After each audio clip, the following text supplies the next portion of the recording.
Chapter 1. I was a killing joke. Their music, my life. This space I'm in is not so big. This place we're in is huge. It feels so tight, that wrong, this right. How can it be excused? This place I'm in feels like a bin. The soil out there is clean. Your beauty is true, but naked in blue. Your beauty is obscene. CEC, 1986. Eddie was born in a backstreet disco in the early 60s. Cue newborn baby crying over a 60s soundtrack. Actually, he was born Kevin Ledbetter in North Manchester General Hospital on the 10th of the 3rd, 64, to a beautiful, flaming, red-haired Celtic mother and E.T. father. Oddly enough, this is the very same date that Prince Edward, Earl of Essex, arrived, and we often joked that somebody swapped the babies because the Queen didn't want a redhead. Indeed, Ed does have a very royal look about him. In the early 80s, he created inimitably humorous, perfectly timed and excellently thought out stories on audio tape, cleverly using his voice, music and sound effects. Later, he progressed onto the hilarious overdubbing of TV shows and films on video, and eventually exceedingly silly home movie making. Ed, a dead ringer for a younger Max Bygraves, with a hint of the comedy actor Mel Brooks, should have had his own show. He is far more entertaining than any comedian I have ever seen on TV, and was the original and most funny phone jacker known to man. Although he never went public, because I guess he never wanted to. He was happy as he was, and still is, I might add, playing practical jokes on unsuspecting colleagues and friends. One of his specialities is filming those who fall asleep at parties, having adorned them with an assortment of comedy attire, as well as painting and decorating them to achieve the best possible laugh. Eddie is a born listener with impeccable taste in music, which to him is the most important ingredient in the recipe of life. He has always had the best music system money can buy, and still thrives today in perfecting a flawless aural balance for himself and fellow listeners to enjoy. His favourite band of all time could be no other than Killing Joke. Once aptly described by reporter Matt Smith as wickedly original, boldly irrational, frighteningly irresponsible, and a power that pop business still hasn't harnessed, Killing Joke are first rate at provoking passionate portrayal. I was first tuned in to this excellence in 1984, a year which a certain massive name in rock music had been warning me about for quite some time. The band had been persistently inspiring awe and wonder on a slow and steady expanse since 1979, forming after a daringly insane young man who possessed immense willpower, following his intuition and visualization of a foreseeable future, travelled to London to seek pavements of gold. Just a day later, the boy chanced upon a kindred spirit of similar purpose, with whom he went on to create one of the most extraordinary musical mysteries of all time. Killing Joke, as a band name, was chosen because it portrayed the members' perception of the music industry, which at that time, not unlike today, was churning out music for the masses by exploiting mainly young people to help the greedy few drive even bigger cars. This might be perceived as a big joke, especially as often this is done on the back of charitable advertisements for starving millions. The madman and his clever kindred spirit wanted to create something different based around energy and feeling, escaping and bettering circumstance, whilst entertaining and including those who may dare to take part and learn. Following an advert in Melody Maker, an amount of auditions and personality checks, the two were blessed by the addition of a self-assured and exceptional guitarist. Jodi, who was born Kevin Walker, 18th of the 12th, 1958, acquired his now stage name because of the accent he had picked up whilst being raised until his teenage years in County Durham, northeast of England. He had practiced in his bedroom, perfecting his style for many years, and consequently this paid off when he chanced upon the perfect moment to strike, sealing his fate with Killing Joke in London, where he had originally moved to study architecture. 4 years prior to the creation of the band, which was to become his lifetime career, an aunt of Jodi's, God rest her soul as he tells it, paid a visit to a psychic. Amidst the reading, the psychic had told the aunt that she could see a young man performing on a huge stage under floodlights, wallowing in bright success. A lucky guess? Jodi shares his birthday, albeit 15 years later, with the fellow lifetime guitarist for a rock band, Keith Richards, of the Rolling Stones. Richards, as I can see, shares at least 2 traits with him: a love of smoking cigarettes as a God-given right, and being part of a band that have received continued success while causing much controversy. Singer, songwriter and keyboardist Jazz was born Jeremy Coleman in Cheltenham on the 26th of February 1960. This birth date is said to be the day of arousal, which is very fitting considering this man's ability to wind people up with great effect in one way or another, both good as well as bad. Others born on this same date include Victor Hugo, Fats Domino and Johnny Cash, Wenceslas of Bohemia, a Holy Roman Catholic German emperor in 1361, and no less than 20 famous composers were also born on this day. Both Jazzy's parents, an English father and an Anglo-Indian mother, were teachers, and it appears he was brought up with much encouragement, surrounded by musical opportunity. With many strings to his bow, he indeed made the most of his blessings while still very young, shining his multi-life masterful music skills in choir, violin and piano.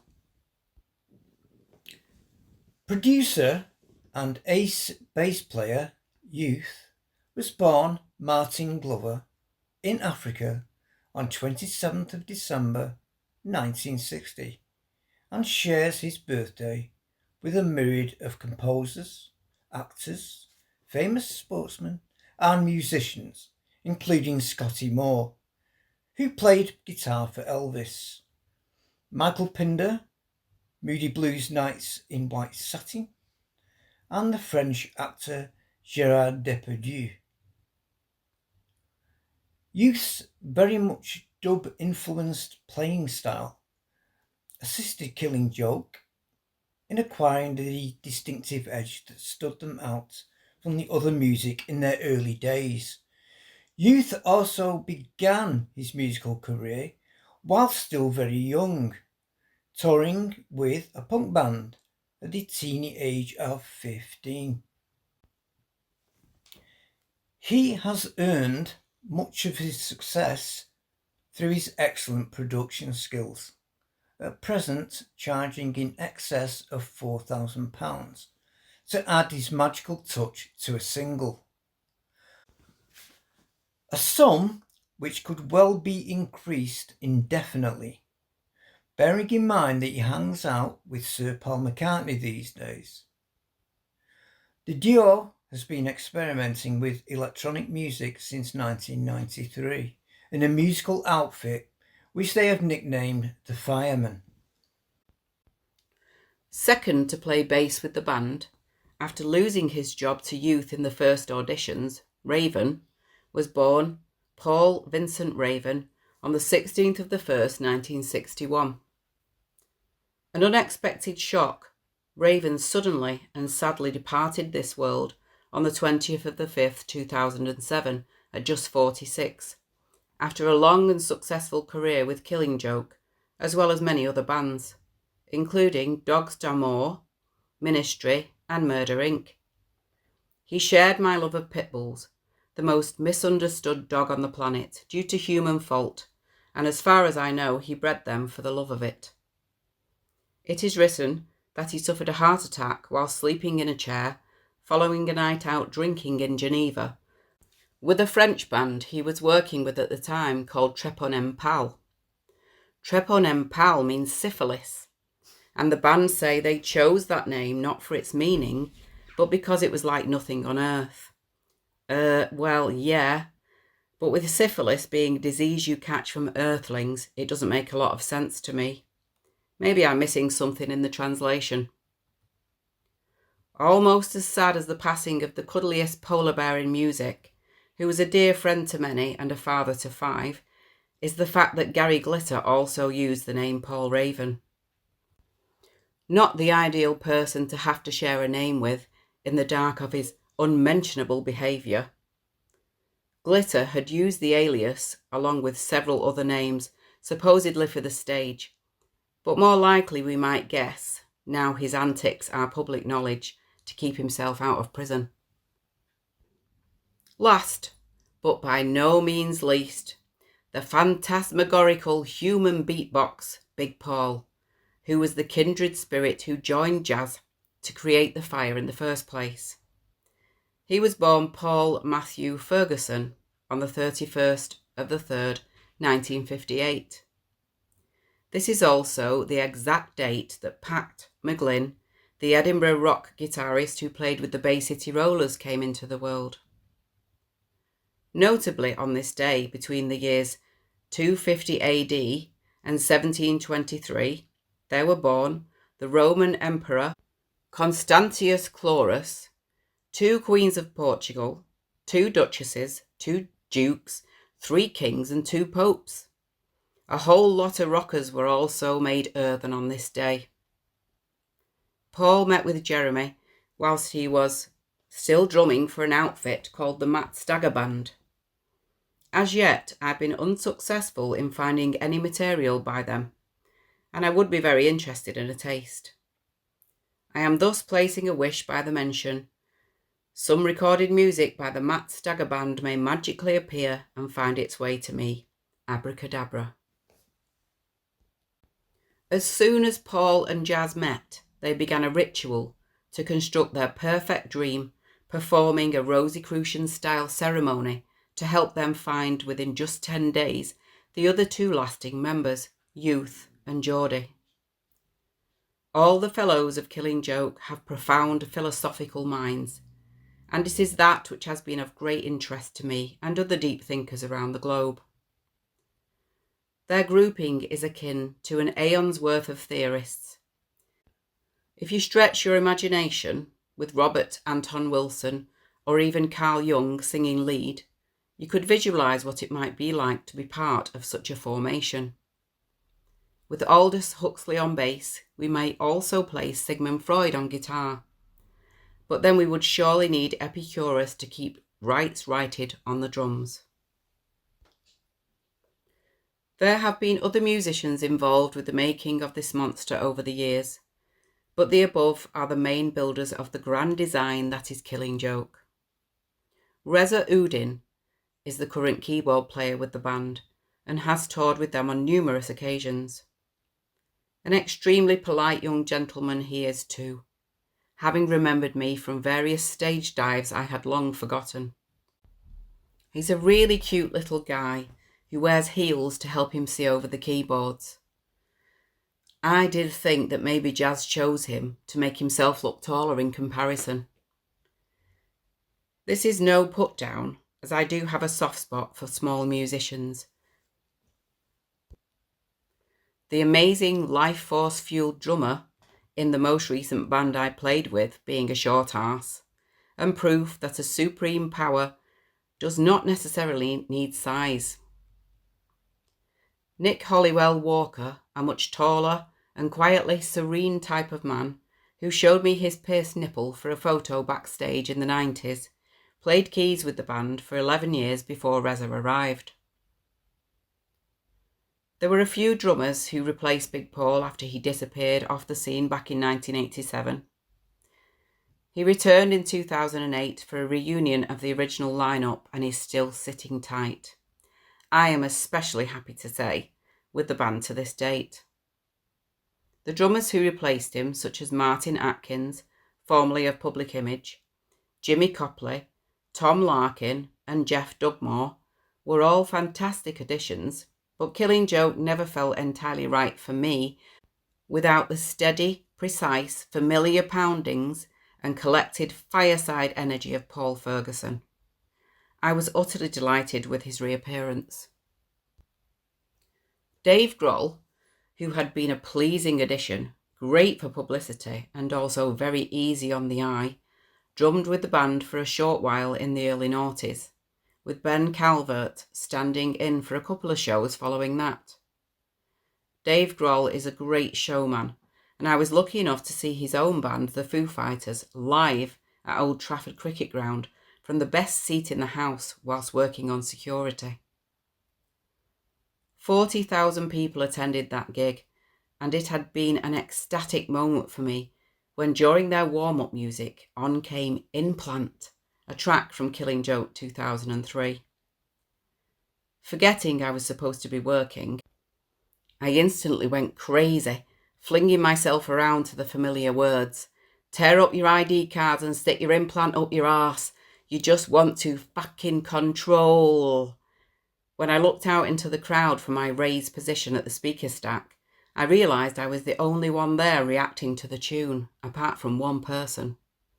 Dave Grohl was stood up in the upper seating area which had been kept free for the stars, bopping his head. Great minds, eh? Birds of a feather. But really, I mean, where have people been? How 40,000 rock music fans had not heard Implant, I will never know. I could easily see myself on that stage inciting a mass meditation for peace, but I could just as effortlessly envisage Killing Joke bellowing through that system with a crowd of that size, instigating change through energy and sound. Awesome is the best word for that imagery. There's something in the air that tells me almost unbelievably, after 34 years, this band have yet to peak. With the Great Awakening on its way, their real time to come is looming close ahead, and they might be massive. I'd suggest they hold back just yet though, as like the dumb bloke in the 2011 film Limitless, and going off my own maniac interpretations over the years, on some people the effect they instigate could be catastrophic.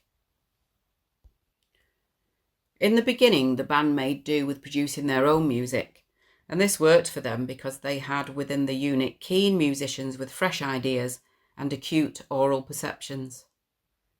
This left them the freedom and control of their own destiny. That they needed. Chris Kimsey is the most talked about of producers, being that he mixed and finished their most worldly recognised album so far, named Nighttime, as well as Brighter Than a Thousand Suns. Kimsey, by Keith Richards' account, produced 8 albums for the Rolling Stones, as well as numerous other successful bands of varied genres. There have been many other brave producers who have worked with Killing Joke, and I hereby give my sympathy and condolences to all those who have suffered in the making of any of their music. I've read about great men turning to alcohol and the highway to escape the personal effects from the recording studio experience with the joke. This book is a sharing of my experiences in and around the music of Killing Joke, and how it wove through the tapestry of my own life. I shall ask in advance for forgiveness and extend my gratitude where due for any names of importance that I have not credited here, as well as any persons I may have upset along the way. You are all brilliant. You have all dealt with madness. I am eternally grateful, and you should know why. The fabulous four who began the journey and return to remain still now are the perfect mixture of characters who create a fire of energy like no other. Jazz, the super charismatic joker, grinning whilst menacing with inexhaustible passion, is the perfect frontman with unfaltering esteem through pure faith in himself and belief in his product. Jodi on stage, smooth hips, pursed lips, with delicately handsome feline features, portrays a modestly smug satisfaction like the cat who always gets the cream. Paul, a sophisticated sort with a baronial air, the perfected powerhouse, appears quietly controlled and careful with his fire, whilst Youth depicts a relaxed persona, just being comfortable in his own chi. With a suitably flexible yet grounding energy, he seems to create a silent, pulsing mattress of air for the incorporated sound to then be laid upon. It is common knowledge that Jaz Coleman is an incredibly talented and highly skilled musician and writes a lot of music aside from Killing Joke, working with some true fellow classical greats, composing symphonies, conducting orchestra, as well as creating in many different genres, music both original and covered. I have listened to a little of this music, and it sure shows his mastery of art. His passion and feeling for life are indeed revealed in all that he involves himself with.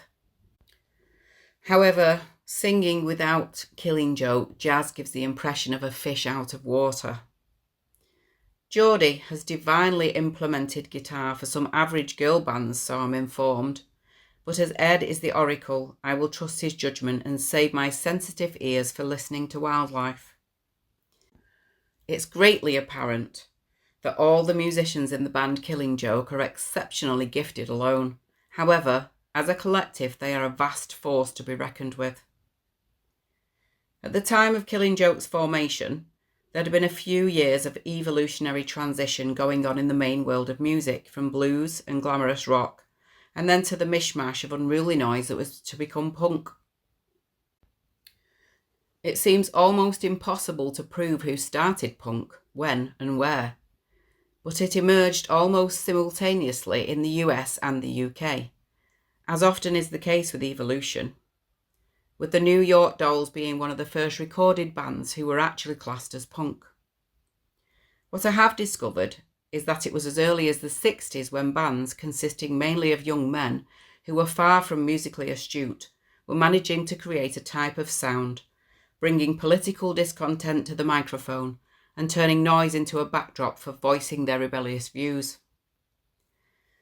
The likes of Iggy Pop and David Bowie were bringing about great changes within music by disregarding inhibitions and simply not following the basic rules, thus allowing listeners to awaken within themselves another way of thought. Led Zeppelin led the way in painful drug-induced melodies in which man and guitar became one, almost sexually in an orgy of sound.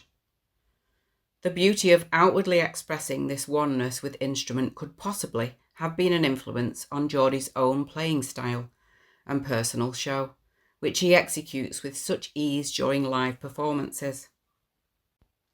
Pink Floyd were probably a huge inspiration to anyone making music back in the 70s, but Hawkwind were challenging perceptions in a loftier way still, and are the only band, besides the many who have chosen to copy, that I have ever seen performing live who sounded anything remotely like Killing Joke.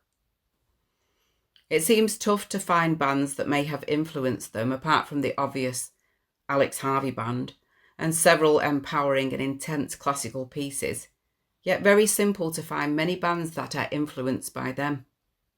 However, as appearances go, it has to be noted that Jaz Coleman as a joker bears a striking resemblance to Ray Davies of the Kinks.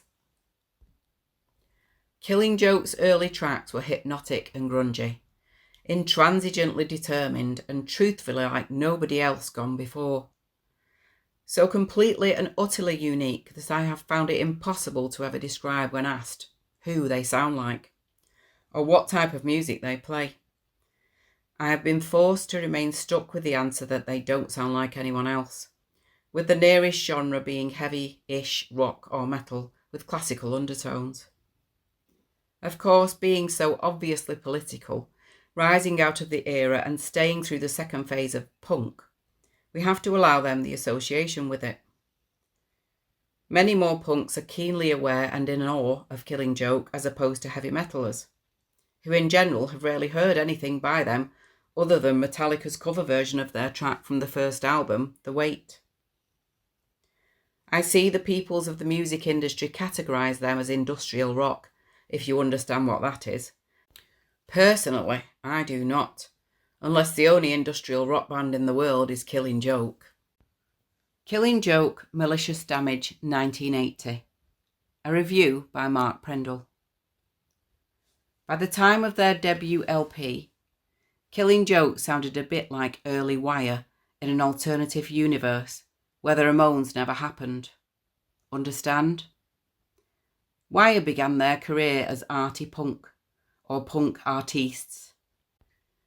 Killing Joke sound like arty Led Zeppelin fans with a synthesizer.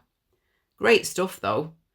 Real tight arrangements combined with sterile fuzzy sound of industrial keyboard buzz with a tough raw sound of electric guitar rock and dub touch bass before being clobbered over the head with throat stripping and occasionally electronically enhanced British vocals singing depressing ditties like Requiem, War Dance and Bloodsport, which perversely enough are by far the poppiest tunes on the record. The mix is fantastic, and even today everything still sounds very fresh and danceable, even when the guitar is chucking out vicious Nazareth riffs like Primitive, which was later covered by Helmet, and The Weight, which was later covered by Metallica. Not every song registers, unfortunately, but the mix of guitar-driven rock and roll and arty cold wave is an interesting one indeed. Don't get all excited though, they never recorded another album that sounded anything like this. Except possibly Pandemonium, but we'll talk about that later. The band lineup for these first three records was Jazz Coleman on Vox keys, Kevin Jodi Walker on guitar, Martin Youth Glover on bass and Paul Ferguson on drums.